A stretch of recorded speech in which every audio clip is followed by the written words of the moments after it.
दोस्तों जय हिंद जय भारत। मैं मदन लाल आज़ाद, संस्थापक संयोजक ठगी पीड़ित जमाकर्ता परिवार और all India bike board taxi union, आज दिनांक 22 अप्रैल 2023 को आपके समक्ष प्रस्तुत हूँ राजधानी दिल्ली से। कुछ बड़ी समाचार, बड़ी सूचनाएं आप सबको उपलब्ध कराने के लिए और अपना विश्लेषण प्रस्तुत करने के लिए पूरा वीडियो ध्यान से सुनना दोस्तों। जल्दबाजी बिल्कुल मत करना, क्योंकि जल्दबाजी नुकसानदेह होती है हमेशा। मैं हमेशा की तरह अपने तमाम साथियों से अनुरोध करूंगा कि जिन्होंने भी हमारे YouTube चैनल युगांतर न्यूज़ को सब्सक्राइब नहीं किया है वो इसे सब्सक्राइब ज़रूर कर लें दोस्तों, और मेरे इस वीडियो संदेश को ज़्यादा से ज़्यादा लाइक करें, शेयर करें, इस पर कमेंट करें, ताकि हमारी बात देश के 42 करोड़ ठगी पीड़ितों के साथ साथ सिस्टम में बैठे हुए बेईमान और ठगों तक भी पहुंच सके, ताकि वो जल्दी से जल्दी देश के 42 करोड़ ठगी पीड़ित जमाकर्ता परिवारों का भुगतान अनियमित जमा योजनाएं पाबंदी कानून 2019 के तहत करने की प्रक्रिया को आरंभ करें। दोस्तों, बाइक बोर्ड टैक्सी स्कैम में आज दिल्ली की बट्स एक्ट अथॉरिटी ने नोटिस इशू कर दिया है। 27 अप्रैल की उसमें डेट है। ये एक बड़ी खबर है हमारे उन मूल साथियों के लिए जिनकी वजह से देश में बट्स एक्ट 2019 जैसा क्रांतिकारी कानून बना, जिनकी वजह से हमने मिशन भुगतान भारत यात्रा कार्यक्रम आरंभ किया और जिनकी वजह से आज देश के करोड़ों ठगी पीड़ित जमाकर्ता परिवार अपने अपने भुगतान के दावे बट्स एक्ट 2019 के तहत देश भर में कर रहे हैं।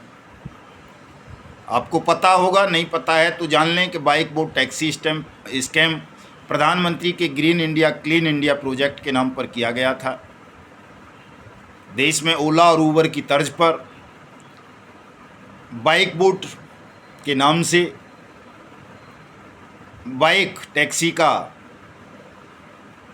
टैक्सी की लॉन्चिंग की गई और उसमें देश के लगभग 2 लाख से ज़्यादा सैनिकों को अपनी ठगी का शिकार बनाया गया। 1250 सैनिकों ने इस ठगी प्रकरण में फंस जाने के कारण आत्महत्या की। दोस्तों, बड़ा घोर घृणित प्रकरण था ठगी का, कि देश के रक्षकों को, जो देश की सीमाओं की रक्षा करते हैं, उन फौजियों को कोई ठग प्रधानमंत्री के नाम से लूट ले। प्रधानमंत्री का फ़ोटो दिखाकर, प्रधानमंत्री की स्कीम बताकर, प्रधानमंत्री के कैबिनेट के सहयोगी नितिन गडकरी साहब के एक संदेश को दिखाकर। इस मामले में लगातार संघर्ष हुआ। हम सुप्रीम कोर्ट तक गए, लेकिन इसकी CBI जांच नहीं कराई सरकार ने। बट्स एक्ट के तहत इस मामले को अपनी तरफ से कवर नहीं किया। हमने लंबा संघर्ष किया, तब जाकर के कहीं अब इस मामले में बट्स एक्ट अथॉरिटी ने दिल्ली की ने नोटिस इशू किया है और 27 अप्रैल की इसमें डेट लगी है। दोस्तों, ये एक बड़ी जीत है, बड़ी खुशखबरी है हमारे उस आंदोलन की, उस संघर्ष की, जो हमने बाइक बोर्ड टैक्सी स्कैम के खिलाफ शुरू किया था। और आज वो हमारा संघर्ष इतना बड़ा संघर्ष हो गया है कि देश की तमाम 2 लाख से ज़्यादा ठग कंपनी और क्रेडिट कोऑपरेटिव सोसाइटीज़ के लोग हमारे उस संघर्ष से, हमारे उस मिशन भुगतान भारत यात्रा कार्यक्रम से जुड़ चुके हैं। दोस्तों, मैं आपने तमाम साथियों को बताना चाहता हूँ कि हमें करना क्या है। हमारे बहुत सारे साथी बहुत जल्दबाजी का शिकार होते हैं। वो चाहते हैं कि जल्दी से जल्दी सब कुछ हासिल कर लिया जाए। 1-2 लाख लोग जुट गए हैं तो हम जल्दी से कोई पॉलिटिकल पार्टी बना लें, सत्ता में आ जाएं, ये कर दें, वो कर दें, जैसा कि आम परंपरा रही है अभी तक लोगों के सोचने की। उसी सोच पर आज भी बहुत सारे साथी चलते हैं और उस सोच को बदलना नहीं चाहते। मैं दोस्तों हमेशा कहता हूं कि अगर आप राजनीति करोगे, राजनीतिक दलों के प्रति सिंपैथी रखोगे, स्वयं राजनीतिक दल बन जाओगे या राजनेता बन जाओगे, तो आप देश का भला नहीं कर पाओगे, देश के शोषित पीड़ित वंचित लोगों का भला नहीं कर पाओगे। अगर देश में कोई क्रांति करनी है, देश को ठगमुक्त बेईमान रहित राष्ट्र राज्य के रूप में स्थापित करना है, तो आपको सदनों के बाहर क्रांति करनी होगी। सदनों के बाहर कानून बनवाने की प्रक्रिया आरंभ करनी होगी।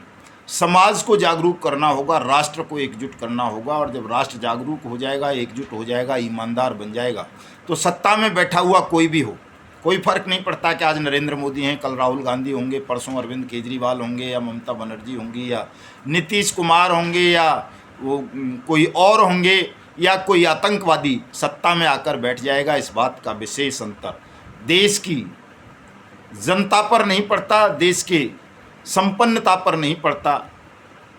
कोई भी बैठ जाए सत्ता में जाकर के, वो जब तक आप समाज की मानसिकता नहीं बदलोगे तब तक बेईमान रहेगा, ठगी करेगा, आपके साथ धूर्तता करेगा, आपके साथ धोखा करेगा, आपको छल करेगा। ये तय है, इसमें कोई परिवर्तन नहीं हो सकता जब तक कि आप अपनी मानसिकता में परिवर्तन नहीं करोगे। तो आज के इस वीडियो संदेश में मैं कुछ चीज़ें आपको बताना चाहता हूं दोस्तों, और कुछ खबरें भी बताऊंगा, लेकिन पहले ये बात बता दूं आपको मैं, हमारे साथियों को क्या करना है जो ठगी पीड़ित जमाकर्ता परिवार और all India bike board taxi union से जुड़े हुए हैं।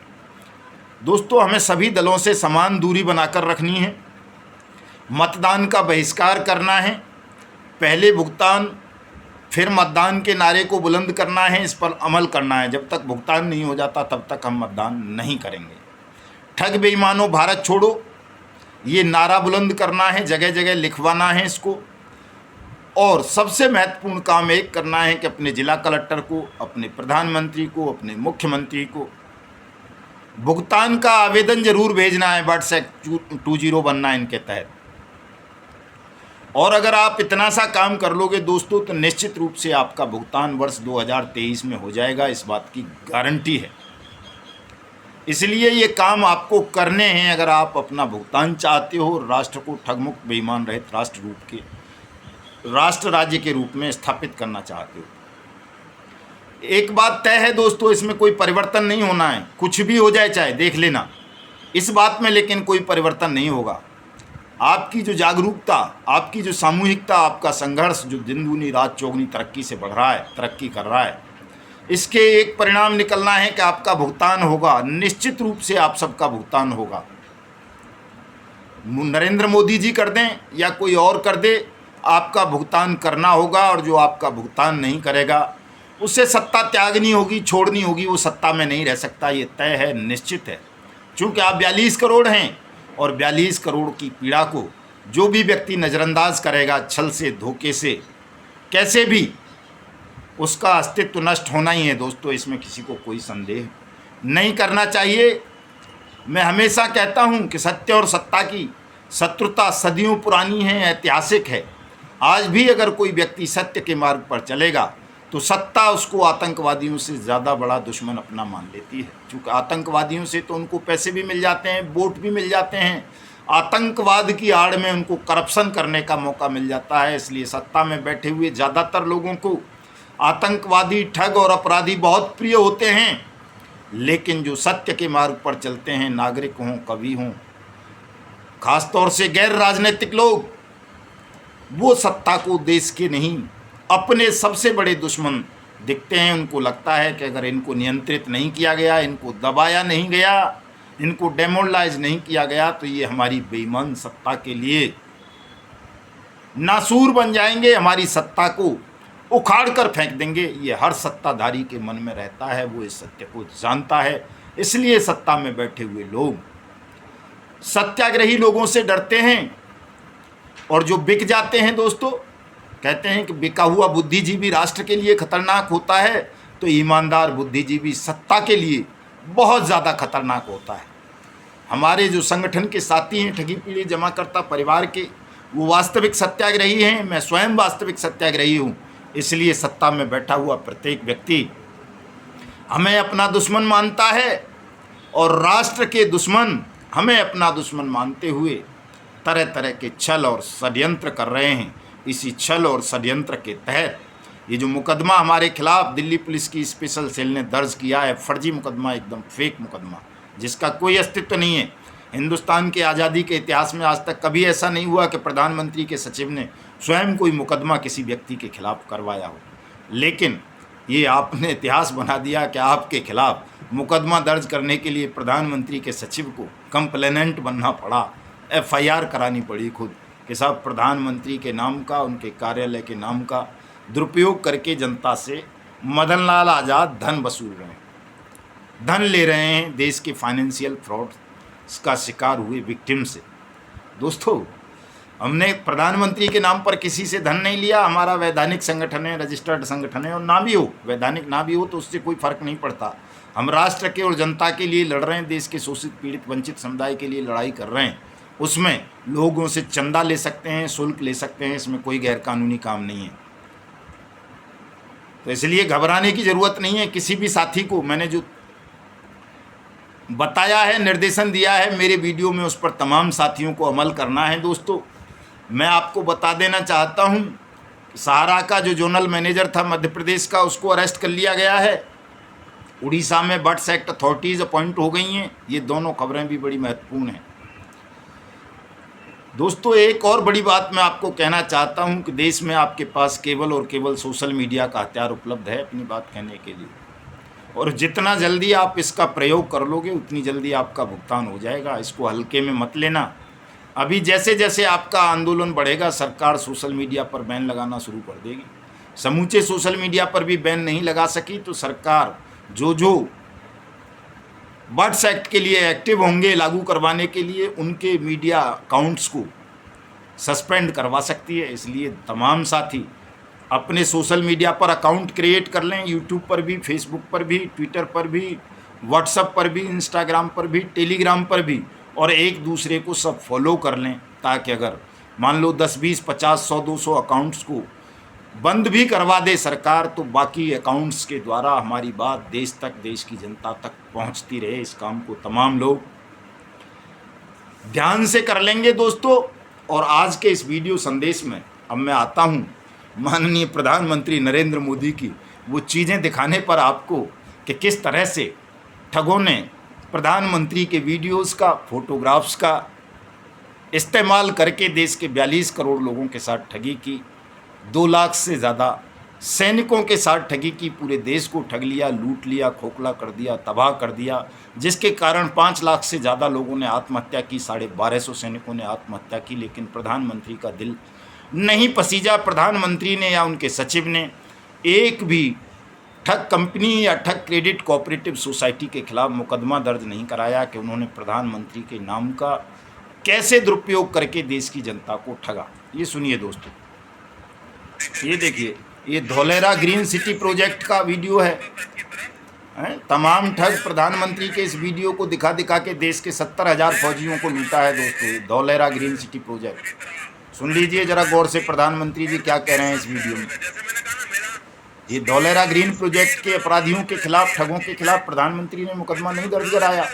ये वीडियो का खुल करके इस्तेमाल किया धौलेरा ग्रीन सिटी प्रोजेक्ट में, और 70,000 फौजियों को और बाकी लाखों लोगों को ठगा ठगों ने। हाल का ही प्रकरण है, अहमदाबाद का प्रकरण है। अभी हाल ही में राजस्थान में मुकदमे दर्ज हुए हैं, 3 ठगों को अरेस्ट करके जेल भेजा गया है दोस्तों।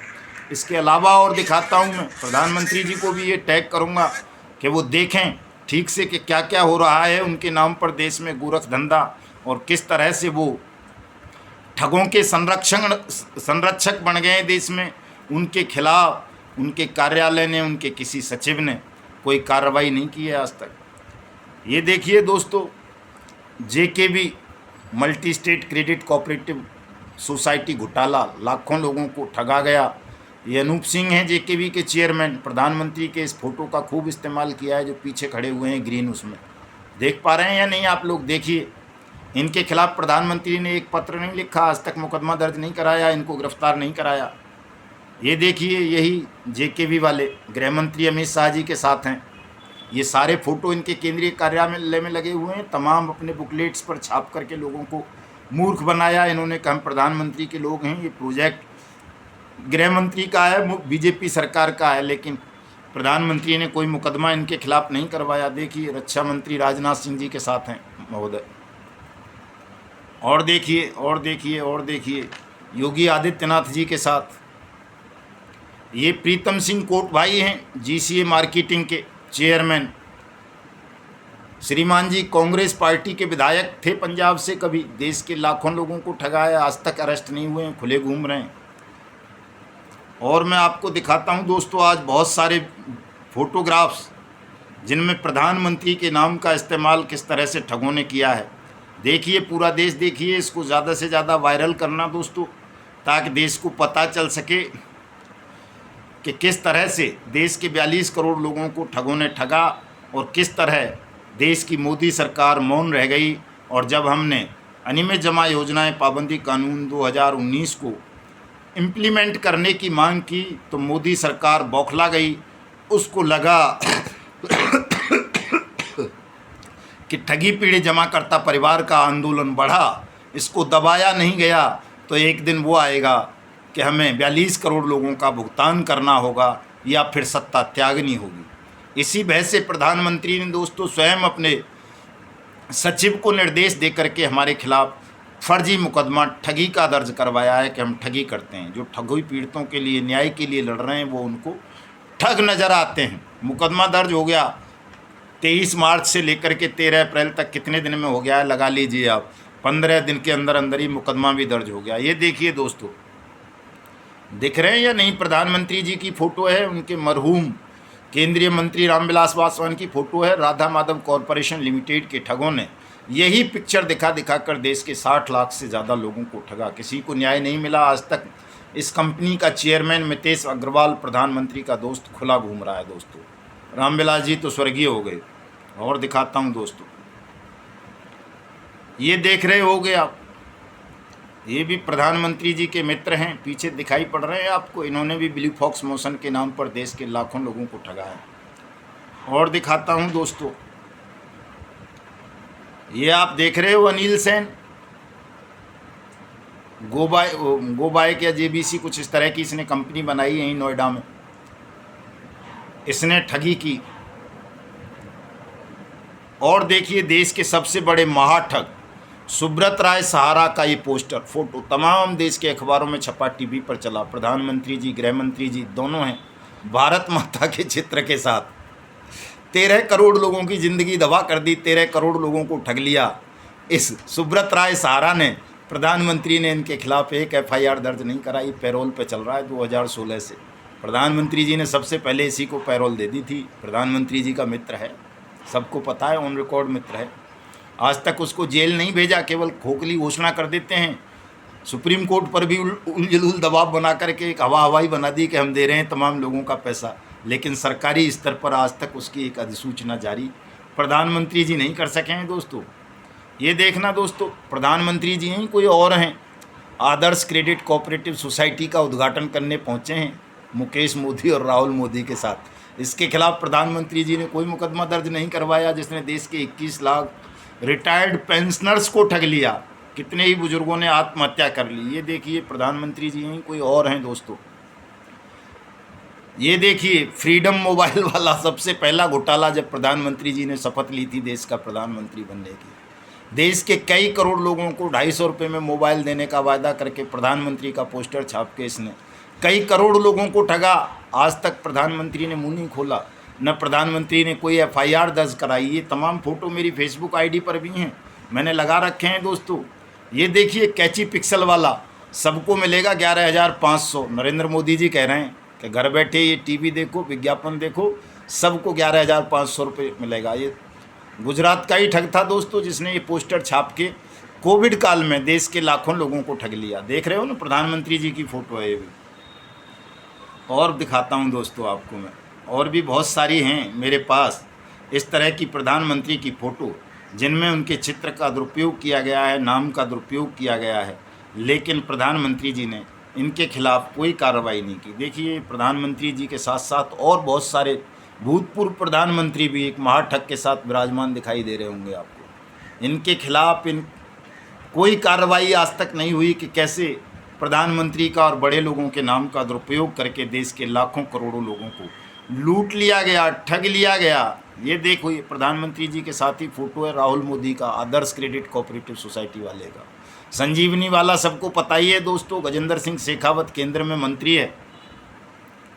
और देखिए प्रधानमंत्री के मित्र अमिताभ बच्चन किस तरह से सहारा हाउसिंग प्रोजेक्ट का प्रचार करके देश के करोड़ों लोगों को ठगवा रहे हैं। कोई FIR नहीं हो रही, कोई जेल नहीं भेजा जा रहा इनमें से। और देखिए दोस्तों, ये भी देख लो, ये भी तमाम वही लोग हैं, आदर्श क्रेडिट वाला ही मामला है ये भी। और बहुत सारे इस तरह के प्रोजेक्ट हैं दोस्तों, जिनमें देश के करोड़ों लोगों के साथ ठगी की घटनाएं हुई, लेकिन सरकार ने उनके खिलाफ कोई एक्शन नहीं लिया। और देखिए एक और जयप्रदा जी के साथ कैसे चिपक रहे हैं, सुब्रत राय सहारा खुले घूम रहे हैं। दोस्तों, मेरे कहने का आशय ये है, मैं कोई गुस्सा नहीं है मेरे मन में प्रधानमंत्री के प्रति, बल्कि मुझे तो उन पर दया आ रही है बहुत ज़्यादा कि धन्य हूँ मैं, कम से कम मुझे उन्होंने पाकिस्तानी खालिस्तानी नहीं कहा, इतनी कृपा की मेरे ऊपर। मुझे केवल ये कहा, ये लिखवाया पुलिस में मेरे खिलाफ कि जी मैं उनके नाम का दुरुपयोग करके लोगों से पैसा ले रहा हूँ, चंदा ले रहा हूँ, तो इसलिए मेरे खिलाफ ठगी का मुकदमा दर्ज करवा दिया जाए। वरना तो प्रधानमंत्री जी चाहते तो मुझे पाकिस्तानी खालिस्तानी बता सकते थे, लिखवा सकते थे। वो चाहते तो मुझे इंटरनेशनल एनजीओ की फंडिंग और वो कौन सा है मुस्लिम संगठन है एक, उसका नाम भी लिखवा सकते थे। चूँकि मालिक हैं, देश के राजा हैं भाई, कुछ भी कर सकते हैं, वो करवा सकते थे। लेकिन उन्होंने मेरे ऊपर इतना रहम किया या कृपा की है कि मेरे बारे में उन्होंने ये सब न लिख करके केवल यही लिखवाया है कि प्रधानमंत्री कार्यालय और प्रधानमंत्री के नाम का इस्तेमाल करके लोगों से पैसा ले रहे हैं मदन लाल आज़ाद, और ठगी पीड़ितों को न्याय दिलाने के लिए कोई लड़ाई नहीं लड़ रहे। चूँकि 23 मार्च को हमने इनके कार्यालय का घेराव किया, हमने ये मांग की कि जब हमारी पार्लियामेंट ने सर्वसम्मति से अनियमित जमा योजनाएं पाबंदी कानून 2019 पारित किया है, बनाया है, राष्ट्रपति ने उसको साइन किया है, नोटिफाइड हुआ है, तमाम राज्य सरकारों ने उस कानून को क्रियान्वित करने की लिखित गारंटी दी है, और उस कानून में आपने ये वायदा किया है कि राज्य देश के ठगी पीड़ितों का पैसा वापस करेगा, उनसे भुगतान का आवेदन लेकर 180 दिन में करेगा। हमने यही बात तो कही कि जब एक कानून है तो उस कानून को क्रियान्वित कीजिए, लोगों का पैसा दीजिए।